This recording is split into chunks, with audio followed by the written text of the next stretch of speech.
Selamlar, nasılsınız? Umarım iyisinizdir, her şey yolundadır. Teseri'den yeni aksesuarlar geldi. Bugün o aksesuarları tanıtacağım. Yeni mekanımızda, kulübemizi de koyduk, komşularımız da burada. Şehirden indik köye. Şimdi gelen aksesuarlara önce bir bakalım birlikte. Bunlar kapı eşikleriyle ilgili aksesuarlar. Kapı eşiklerindeki aydınlatmalı logolar. Buraya bakalım. Burada da kapı altı yere yansıyan ışık logoları var. Tesla yazısı var daha doğrusu. Kapı altına yansıyan. Şimdi diğerine bakalım. Burada ekran koruyucularımız var. Ekran koruyucularını takacağız. Ön ve arka ekran koruyucu olması lazım. Burada ise tavan güneşliğimiz var. Tavan güneşliğini de takacağız. Bir etkisi var mı, yok mu ona da bakacağız. Şimdi isterseniz montaja geçelim. Kutunun içeriğinde böyle klipsler var. 2 tane poşette de ayrı ayrı ön ve arka var. Bunun kenar malzemeleri, yani şurası titanyum çeliktenmiş. Bu taraf grafen özel bir malzemeden üretilmiş. Yani ısıyı geçirmeme ile ilgili bir özelliği varmış. Ve o kadar şey olmasına rağmen kırışıklık yok şu anda gördüğüm kadarıyla. Bu tarafın renginin de birebir içeriğiyle uyumlu olduğu belirtilmiş. Aynı zamanda ultraviyole ışınlarına karşı da koruyucu özelliğe sahipmiş. Malzemesi kaliteli malzemeye benziyor. Şu kısımda da ön veya arka olup olmadığını anlayabiliyoruz. Front yazıyor. Bunu öne takacağım. Bir buraya, bir buraya, bir buraya, bir de buraya olmak üzere her birine 4 tane klips takılıyor. Bir de aralarına klips takılıyor. İsterseniz montaja bir başlayalım. Bakalım nasıl olacak. Öncelikle ön tarafı yapacağım. 2 tane bu şekilde klips var. 2 tane bu şekilde küçük klips var. Diğerleri de bu şekilde klipsler zaten. Fazla olanlar bunlar. Şurada çentikli olan kısım var. Bu çentikli olan kısmı fiber çelik olan iskeletine geçiriyorum. Bu şekilde geçiriyorum. Bunu taktım. Şu düz kısım yukarıda olacak şekilde takıyoruz. Çentik alta geliyor. Bunda da aynı şekilde. Şimdi diğer koltuğa geçeyim. Geldim. Evet. En son size olup olmadığını tam anlamıyla beraber göstereceğim. Bakacağız. Boşluk kaldı mı kalmadı mı? Gördüğüm kadarıyla oturuyor. Ama en son onu değerlendiririz. Şimdi arkaya geçeyim. Evet, şimdi arka taraftayız. Arka tarafa nerenin geleceğini şimdi açınca gördüm. Şu kısımdan anlayabiliriz. Şu kavisli olan kısım zaten bizim arka tarafımızda bu şekilde bir kavis var bunun geldiği. O nedenle hani buralarda yazıyor. Şurada yazıyor zaten ön veya arka olup olmadığı, front veya rear diye yazıyor. Ama ona bile bakmaya gerek yokmuş aslında, buradan görüyoruz. Şimdi klipsleri takalım. Fotoğraflarından gördüğüm kadarıyla bu büyük olan klipsler 2 tane güneşliğin birleştiği yerlerin yan kısımları, kapı direklerine gelen kısım. Diğer küçük olanlar ise birleşmenin orta kısımları. Bunu da aynı şekilde zaten klipslerini takıyoruz. Evet, bu şekilde. Şimdi şu kenarları takalım. Şu ikisinin birleşim yerlerine bunu takıyorum. Bir de ortalar var. Ortaları takayım ondan sonra. Şimdi yanları takalım. Evet.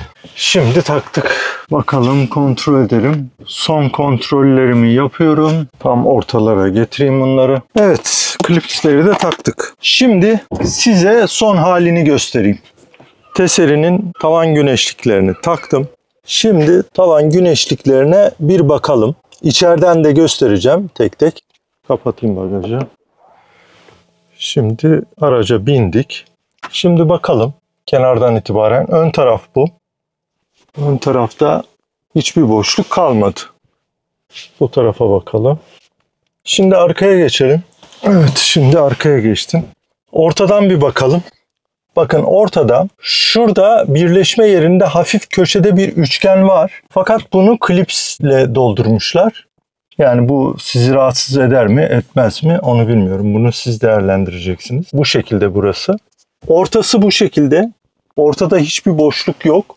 Burada bir bombe de yok aşağıya doğru. Düz ama kavisli olduğu için cam yukarıya verdiğinizde böyle yaklaşık 1-2 santimlik bir pay var gibi veya 1 veya 2 de yoktur sanırım 1 santimdir. Bu şekilde. Bu kenarda da aynı şekilde üçgen bir kısım var köşede ama klipsle burası kapanmış. Buraya bakıyoruz. Tam 0'a 0. Yani burası. Burası da 0'a 0. Şimdi göstereceğim. En arkada biraz şey var.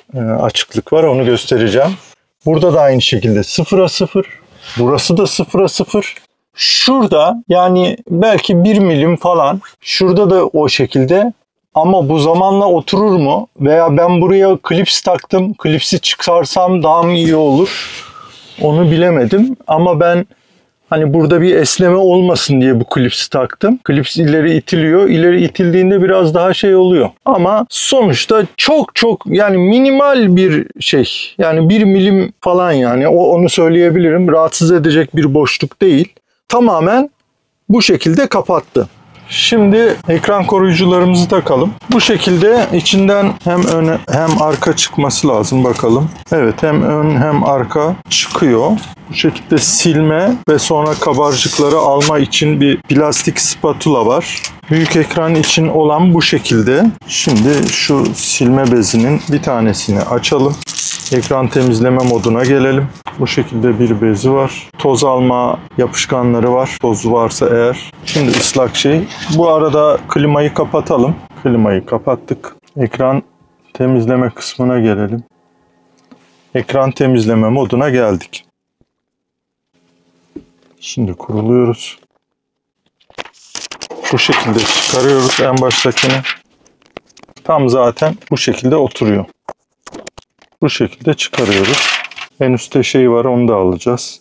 Bu şekilde tam olarak oturdu. Yani herhangi bir problem yok. Dokunmatiğinde herhangi bir problem bulunmuyor. Şimdi arka tarafa gidelim. Arka ekran için gelen de bu şekilde. Bunu da temizleyip ondan sonra takacağım. Hem çekim yapıp hem takmak zor olduğu için bunu taktıktan sonra göstereceğim. Evet arka ekranı da taktım. Arka ekranda bu şekilde. Gayet güzel dokunmatiği. Herhangi bir hassasiyetinde bir eksilme yok.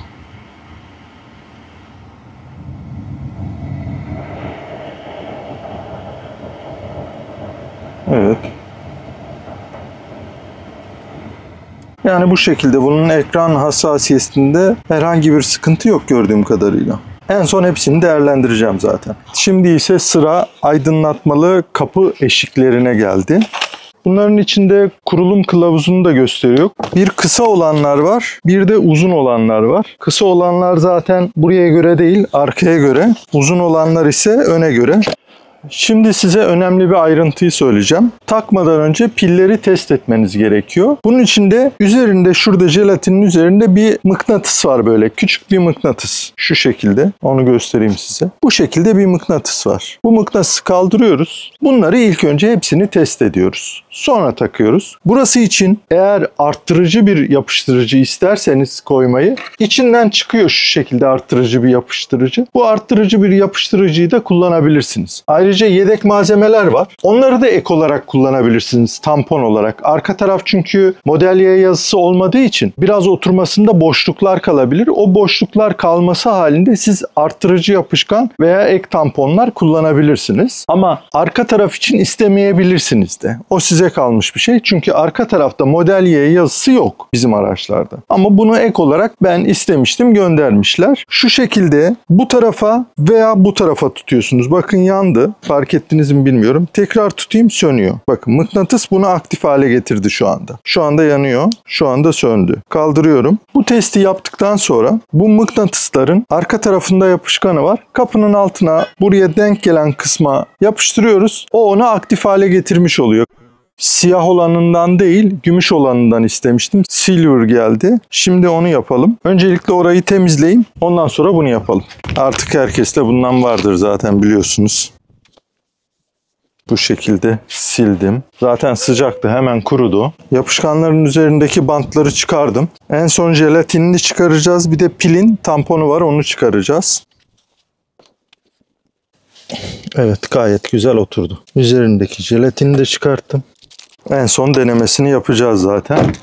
Bu da arka tarafın, onu da takıyorum. Bu arada arka tarafta ayak eşiklerinde Model Y yazısı yok. Bunu ek olarak yapıştırmış oluyoruz. Arka tarafta da aydınlatmalı ayak eşiği koruyucusu olmuş olacak. Evet, bunu da yaptık. En son hepsini göstereceğim. Şimdi diğer tarafları da yapayım. Daha sonra bunları göstereyim zaten. Şimdi testimizi yapalım. Güneş battı. Hava biraz karanlık. Kapımızı açalım. İşte bu şekilde aydınlatmalı oluyor. Arka tarafa bakalım. Evet. Burada da yanıyor. Burada normalde Model Y yazısı yok. İsterseniz buna eklemiş oluyorsunuz. İsterseniz almayabilirsiniz. Sadece önlere eklenebilir. Şimdi diğerlerini de bakalım. Arka sağ kapıya bakalım. Bakın. Burada da Model Y yazımız yandı. Karanlık olunca daha net bir şekilde ortaya çıkıyor.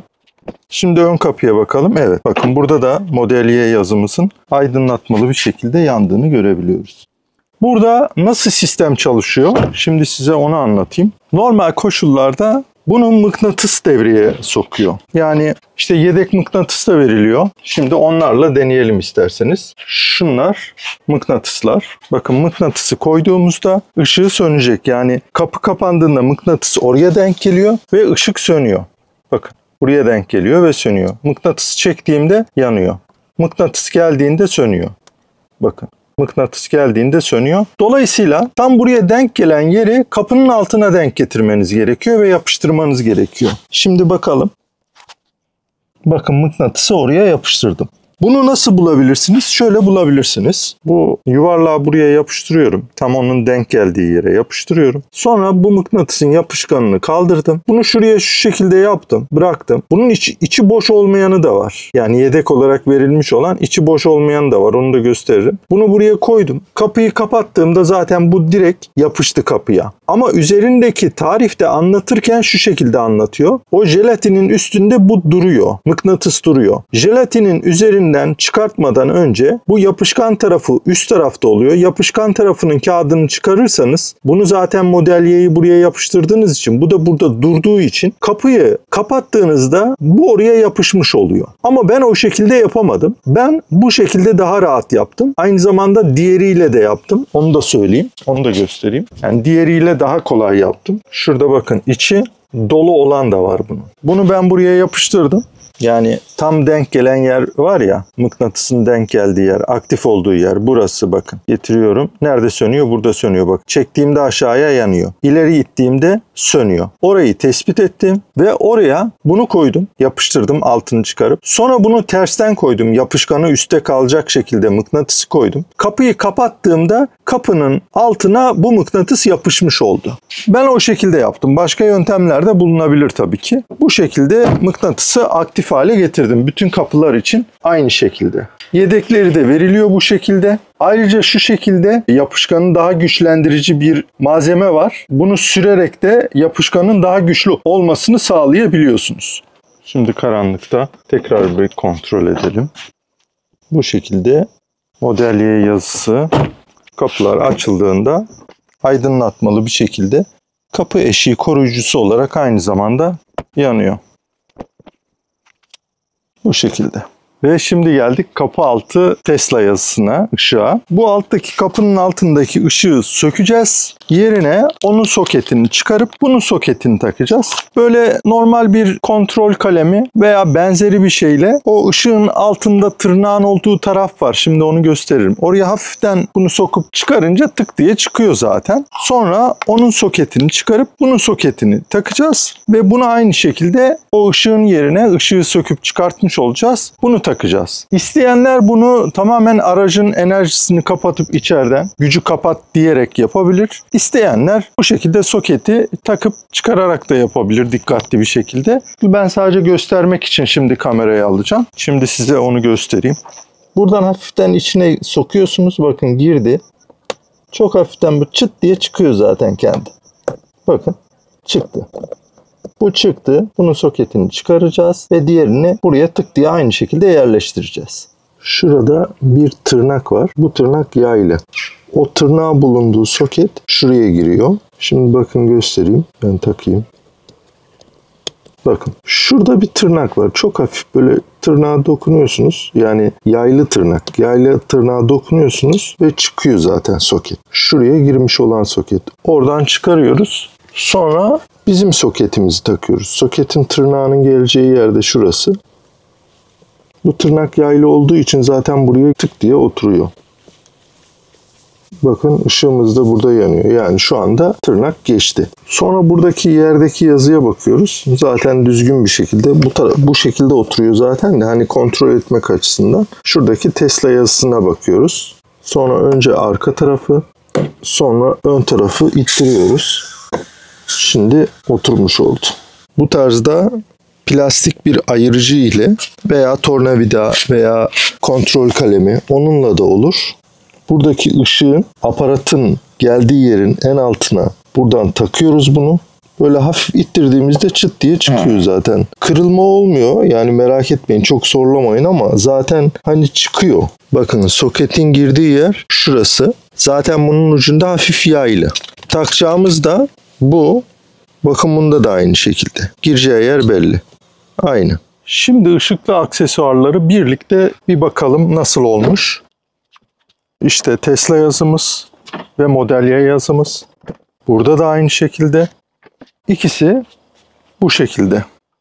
Şimdi ayrıca yaklaştırarak göstereceğim zaten. Diğer tarafa bakalım. Şimdi diğer tarafı açıyorum. Önce orayı göstereyim. Hafif bu tarafa gelirsen gözükür ikisi birden. Şimdi kapatıyorum. Diğerine bakalım. Şimdi buna bakalım. Çok güzel. Yani bir defa şu Tesla yazısı tam böyle net, mükemmel. Şu Model Y yazısı da aynı şekilde. Çok güzel ışığı. Yani böyle karanlıkta çok güzel oluyor. Şimdi onları bir de yakından göstereyim ben size. Bakın bu şekilde. Gerçekten çok net. Bu da çok güzel ama özellikle şu Tesla yazısını çok beğendim. Bir tık pahalı ama Tesla'nın orijinal sitesinde satılan ürüne göre çok uygun fiyatı. Yine buraya bakalım arkaya. Arkada normalde bizim burada Model Y yazımız yok kapı eşiğinde. Bu eklenmiş oluyor. Burada da aynı şekilde. Bunu dörtlü ya da ikili alabiliyorsunuz. Şimdi diğer tarafımıza bakalım. Burada light barımız. Bakın. Güzel şık gerçekten de.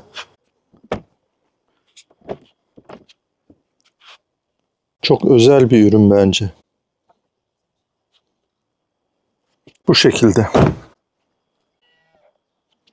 Şimdi bütün ürünleri yorumlamayla ilgili videoma geçeyim. Şimdi gelelim Teseri aksesuarlarla ilgili düşüncelerime. Öncelikle tavan güneşliği ile ilgili söyleyeyim. Tavan güneşliğinin malzeme kalitesi çok kaliteli gerçekten. Malzeme kalitesini çok beğendim. Uyumluluk açısından da beğendim. Sadece orta kısımlar daha düz olsaydı yani 90 derecelik açıyla gelmiş olsaydı o daha şık olurdu. Orada bir eleştirim olabilir. Sona doğru olan böyle yaklaşık 1-2 milimetrelik bir açıklık var küçük bir yerde. O çok önemli değil diye düşünüyorum. Ben o zamanla esnemeyle oturur gibi geliyor. Kenarlarda kullanılan titanyum çelik dedikleri malzeme de çok kaliteli belli yani okkalı böyle duruşu falan. Sıcaklıkla ilgili ise evet normal koşullarda ben tavanda güneşlik yokken araç uygulamasından bakmıştım. 34 ve 35 derece dışarıdaki sıcaklıkta yine bu otoparkta. O zamanki çıkan aracın içindeki sıcaklıkla tavan güneşliği takılıyken çıkan sıcaklık arasında gerçekten de fark var. Bu tamamen kişisel bir durum. Yani aslında ben mesela tavan güneşliği kullanmayan birisiyim. Kullanmayı da tercih etmiyorum. Ama mesela eşim rahatsızlık duyuyor tavandan ve tavan güneşliğini beğendi. Tavan güneşliğinin olması en azından Temmuz-Ağustos için iyi olur dedi. Ben de takılı dursun dedim. Belki Eylül'ün sonuna doğru çıkarırım. Dediğim gibi bu biraz kişisel bakış açısıyla alakalı. Eğer tavan tavan güneşliğine ihtiyaç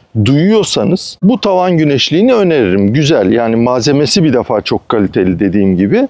Duruşu da güzel. Hemen hemen her yeri kapanmış durumda. Çok küçük bir bölüm hariç söylediğim gibi. Eğer fiyatı da size uygunsa bu tavan güneşliğini öneririm. Güzel bir tavan güneşliği, eğer tavan güneşliğine ihtiyaç duyuyorsanız. Ön cam güneşliği ile birlikte kullanıldığında çok daha verimli oluyor. Tabii ki haliyle sıcaklığı da etkilediği için araç sürüşü sırasındaki klima tüketimini de azaltacağı net bir şekilde görülüyor zaten. Kapı altı ışıkları ise gerçekten çok kaliteli. Yani gece görünüşü müthiş, çok güzel. Uyumluluğu da çok iyi. Zaten Tesla'nın orijinal aksesuar listesinde olan bir ürün ama orada çok pahalı. Tesseri'de de fiyatı diğer aydınlatma ürünlerine göre, yani kapı altında bir T yazısı çıkıyor ya, ona göre yüksek fiyatı. Ama bunun kalitesi gerçekten çok iyi. Malzeme kalitesi çok iyi. Bu tamamen dediğim gibi kişisel bir tercih, zevk meselesi. Benim hoşuma gitti. Kapının açıldığındaki o yazı hoşuma gitti. Güzel bir şekilde vuruyor. Net bir şekilde, bir de böyle dağınıklık falan da yok ışıkta. Takması da kolay. Uyumluluğu da dediğim gibi birebir. O nedenle o kapı altı Tesla ışıkla yere yansıyan yazısını beğendim. İlgi duyanlar için güzel bir ürün. Onu da öneririm. Tesla orijinal aksesuarlarına göre bayağı fiyatı daha uygun. Diğer kapı eşiğindeki Model Y yazısını da aynı şekilde beğendim. O da çok güzel. Mıknatıslı, manyetik bir şekilde çalışıyor. Yani kapının altına o minik mıknatısların yapışması gerekiyor. Tam o gelen yerlere. Onu ayarlamakta zorlandım. O verilen tamponlarla onu yapabilirseniz o da çok güzel. O da şık bir görsellik katıyor. Bu tamamen sizin zevkinize bağlı. Eğer